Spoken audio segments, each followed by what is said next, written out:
வனக்குயில் அழைத்தது வந்தேன். குறை சொல்லி இப்போது விரட்டிட தெருவினில் நின்றேன். அழுகையை கண்ணோடு அடக்கிட நினைக்கையில் நானும் எனக்கென கண்ணீரை வடிக்குது வடிக்குது வானம்.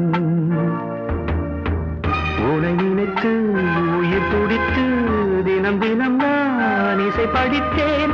உனதழகை விழி இரண்டால் அழகழகாய் சிலை வடித்தேன். களங்கம் இல்லாத காதல், பிழைகள் இல்லாத பாடல், இடையில் உண்டான ஊடல், நிஜங்கள் ஆகாது